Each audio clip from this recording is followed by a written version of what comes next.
couple of questions, Caroline. Happy Friday. Can you give us a preview of the President's Justice Department speech?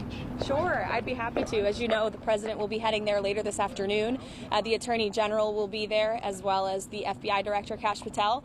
And the President is going to give a speech focused on restoring law and order to our country. In the last 4 years under the Biden administration, we unfortunately saw a Department of Justice that was weaponized against Americans for their political ideologies. It was not focused on fighting violent crime and restoring law and order and public safety. So the President will be talking about his intention to restore those very basic American values to our country. And he will also be there with fentanyl families and angel moms who have lost their children at the hands of illegal migrant criminals who the previous administration allowed into our country, and also, of course, to illegal Chinese fentanyl, which, as you all know, the President feels very strongly about cracking down on drug cartels, drug trafficking, and human trafficking as well. So you'll hear about all that later this afternoon. I don't want to get ahead of the President any more than that. Caroline will talk to President Putin during the day.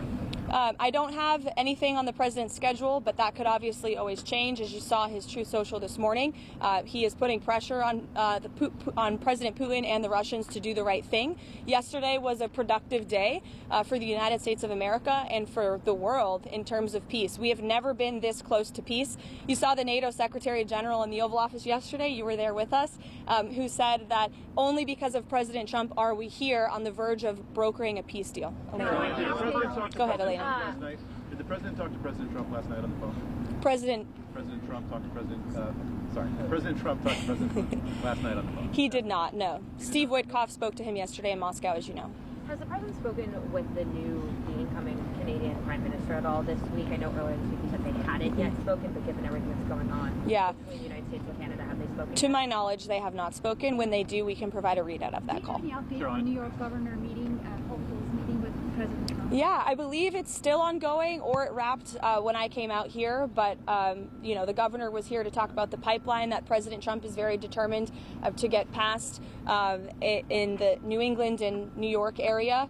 And so, you know, that's as far as I know about the conversation, but I can get an update on it. Caroline, district court rulings about all the fired probationary workers. You used the same language here just now that was in the statement about fighting back against that ruling. Do you mean appealing or something else? And does the administration plan to comply with those orders in the meantime? Fighting back by appealing, fighting back by using the full weight of the White House counsel's office and our lawyers at the federal government who believe that this injunction is entirely unconstitutional. And it is, for anybody who has a basic understanding of the law. You cannot have a low-level district court judge filing an injunction to usurp the executive authority of the President of the United States. That is completely absurd. And as the executive of the executive branch, the President has the ability to fire or hire. And you have these lower-level judges who are trying to block this President's agenda. It's very clear. And as I just cited, I was appalled by the statistic when I saw it this morning.